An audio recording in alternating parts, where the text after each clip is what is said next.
बिलकुल चिंता करू नका। तुम्ही आजपर्यंत पुस्तकाला हात जरी लावलेला नसेल तरी देखील तुम्हाला 10वीच्या या वार्षिक परीक्षेत 80, 85, 90, 95% मार्क मिळू शकतात। 10वीमध्ये मार्क मिळवणे अतिशय सोपं आहे आणि ते कसं करायचं हे मी तुम्हाला आजच्या व्हिडिओमध्ये सांगणार आहे। हॅलो विद्यार्थी मित्रांनो, वेलकम 10वीमध्ये मी विजय गोळे सर आपलं सगळ्यांचं स्वागत करतो आहे। विद्यार्थी मित्रांनो, वेलकम 10वीमध्ये 10वीचा अभ्यास कसा करावा, अभ्यास करताना मनाची मदत कशी घ्यावी याचं मार्गदर्शन केलं जातं। आजच्या या व्हिडिओमध्ये आजपासून जे 45 दिवस उरलेले आहे या 45 दिवसात 10वीचा सगळा अभ्यासक्रम आपल्याला कसा पूर्ण करता येईल याचं मार्गदर्शन केलं जाणार आहे। विद्यार्थी मित्रांनो, आजच्या या व्हिडिओचं टार्गेट आहे 3000 सबस्क्रायबर। तुम्ही तो सबस्क्राइब केला असेल, नसेल केला तर जरूर करा। विद्यार्थी मित्रांनो, अनेक विद्यार्थ्यांना समाजशास्त्र किंवा SST हा विषय बोरिंग वाटतो। या समाजशास्त्रामध्ये इतिहास, भूगोल, नागरिकशास्त्र, अर्थशास्त्र असे विषय असतात। खरं म्हणजे हे सगळे विषय खूप इंटरेस्टिंग आहेत, परंतु अनेक विद्यार्थ्यांनी विनाकारण गैरसमज करून घेतल्यामुळे या विषयामध्ये अनेक विद्यार्थ्यांना कमी मार्क मिळतात।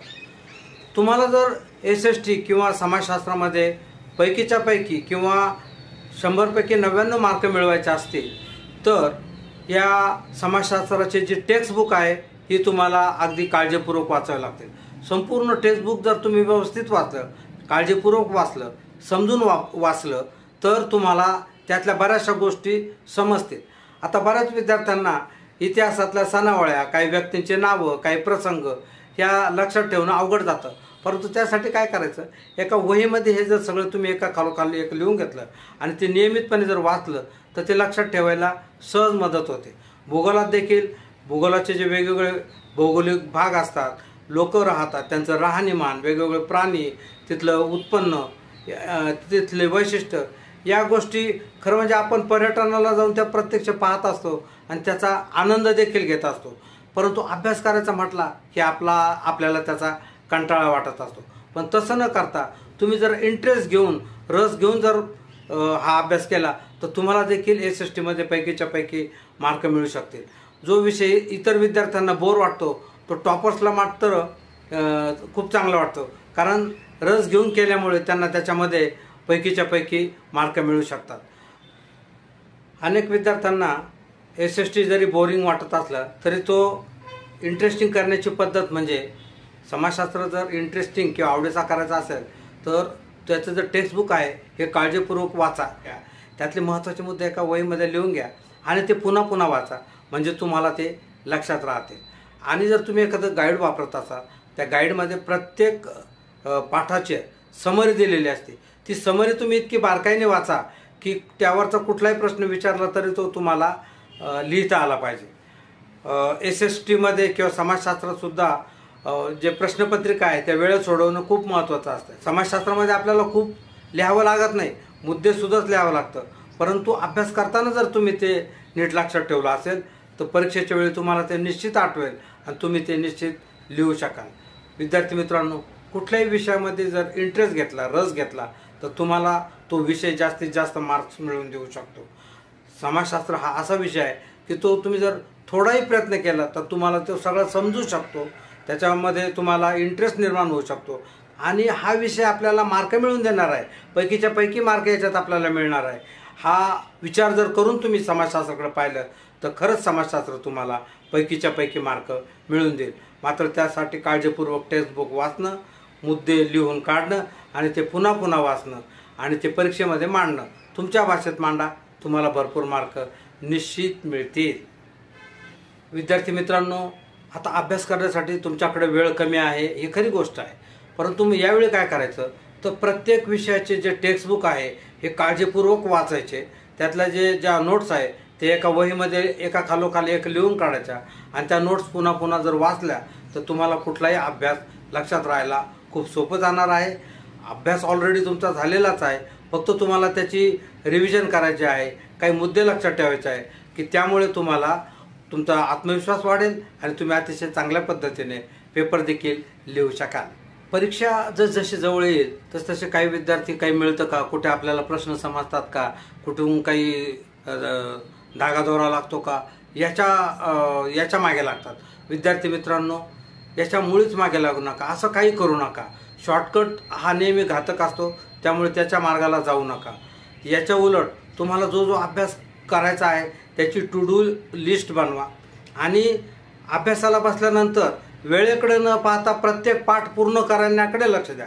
तुम्ही किती वेळ अभ्यास केला याला महत्त्व नाही, तर तुम्ही किती अभ्यास केला आहे, किती धडे केले, किती धडे वाचले, किती धडे समजून घेतले, किती धडे लक्षात ठेवले याला जास्त महत्त्व आहे. आणि त्याहीपेक्षा जास्त महत्त्व आहे तुम्ही जे वाचलं, तुम्ही जे समजून घेतलं ते परीक्षेत तुम्ही कसं लिहितात. त्यामुळे प्रश्नपत्रिका सोडवणं, वेळेत सोडवणं आणि वाचलेलं तुमच्या भाषेत मांडणं याला सगळ्यात जास्त महत्त्व आहे. याच्यासाठी हे जे उरलेले दिवस आहे याचा उपयोग तुम्ही करून घ्या आणि तुमचा जो अभ्यास आहे तो अतिशय परिपूर्ण करा.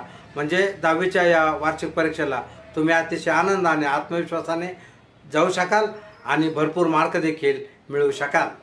विद्यार्थी मित्रांनो, 10वीची परीक्षा किंवा कोणतीही परीक्षा जशी जवळ येते तसं टेन्शन वाढतं, हे साहजिकच आहे. किती हुशार विद्यार्थी असला, त्यांनी कितीही अभ्यास केलेला असला तरी त्याला देखील या परीक्षेचं टेन्शन येतच असतं. मात्र या परीक्षेचं टेन्शन दूर करण्याचं तुमच्याच हातात आहे. परीक्षा जी आहे ही तणावात न देता तणाव विरहित परिस्थितीत जर दिली तर तुम्हाला जास्तीत जास्त चांगले मार्क्स मिळू शकतात आणि हे करणं तुम्हाला सहज शक्य आहे. विद्यार्थी मित्रांनो, अभ्यासाला बसण्यापूर्वी तुम्ही तुमच्या मनाशी विचार करा की आपण गेले 9 महिने भरपूर अभ्यास केलेला आहे. शाळेत शिक्षकांनी जे जे शिकवलेलं आहे ते आपल्याला समजलेलं आहे, आपण ते वाचलेलं आहे आणि हे जे 30 दिवस आहे या 30 दिवसात तुमचे जे टीचर्स आहे त्यांच्या तुम्ही संपर्कामध्ये राहा. तुम्हाला जे काही अडलं असेल किंवा तुमची कॅपॅसिटी, तुमची क्षमता काय आहे हे तुमचे टीचर्स सगळ्यात जास्त जाणू शकतात. त्यामुळे तुम्ही त्यांच्या संपर्कात राहा. तुम्हाला ज्या गोष्टी समजल्या नसतील त्या समजून घ्या. कुठलीही गोष्ट शक्यतो टाळू नका. हे ड्रॉप करू, ते ड्रॉप करू, हे ऑप्शनला टाकू, ते ऑप्शनला टाकू, अशा भानगडीत पडू नका. जेवढ्या गोष्टी तुम्हाला समजून घेता येईल त्या नीट समजून घ्या, त्याच्यावर चिंतन करा, त्या लिहा. पुन्हा पुन्हा लिहिण्याने कोणतीही गोष्ट लक्षात राहते. त्यामुळे भरपूर लिहा, भरपूर समजून घ्या. शिक्षकांच्या संपर्कात राहा किंवा त्यांना शिक्षकाच्या संपर्कात नाही राहता आलं तर तुमचे कोणी मोठे भाऊ किंवा मोठे मित्र असतील तर त्यांच्याकडून समजून घ्या. मात्र प्रत्येक संकल्पना, प्रत्येक विषय समजून घेणं हे सगळ्यात महत्त्वाचे. विद्यार्थी मित्रांनो, अभ्यास म्हणजे संकल्पना समजून घेणं आणि ती आपल्या भाषेत मांडणं. असं जर तुम्ही कराल, तुम्ही तुमच्या पद्धतीने जर ती अभिव्यक्ती कराल तर तुम्हाला वार्षिक परीक्षेत पैकीच्या पैकी मार्क निश्चित मिळू शकतील. आणि आता जाता जाता एक महत्त्वाचा मुद्दा तुम्हाला आजपर्यंत अनेकांनी सांगितला, तुमच्या आईवडिलांनी सांगितला, तुमच्या शिक्षकांनी सांगितला, सगळ्यांनी सांगितला. तोच मुद्दा मी तुम्हाला पुन्हा एकदा सांगतो. ते म्हणजे आजपासून परीक्षा संपेपर्यंत मोबाईलला हात लावू नका. विद्यार्थी मित्रांनो, मोबाईल हे तुमच्या यशामधलं सगळ्यात मोठंही अडचण आहे, सगळ्यात मोठा अडथळा आहे. तुमचं आयुष्य बर्बाद करण्याची ताकद या मोबाईलमध्ये आहे. त्यामुळे हे 45 दिवस, 30 दिवस जेवढं तुमची परीक्षेचं आहे त्या काळामध्ये मोबाईलपासून दूर राहा. त्यानंतर तुम्हाला जवळजवळ 3 ते 4 महिन्यांची खूप मोठी सुट्टी मिळणार आहे. त्या काळात तुम्हाला पाहिजे तेवढा मोबाईल तुम्ही पाहू शकता. रात्रंदिवस त्यावेळेस मोबाईल पाहिला तरी चालेल, परंतु आत्ताचे हे 45 दिवस मोबाईलपासून दूर राहा आणि यश जे त्याच्या पलीकडे आहे ते निश्चित मिळवा. मोबाईल बाजूला ठेवला की यश जवळ येईल हे लक्षात ठेवा. विद्यार्थी मित्रांनो, आजच्या या व्हिडिओचं टार्गेट आहे 3000 सबस्क्रायबर.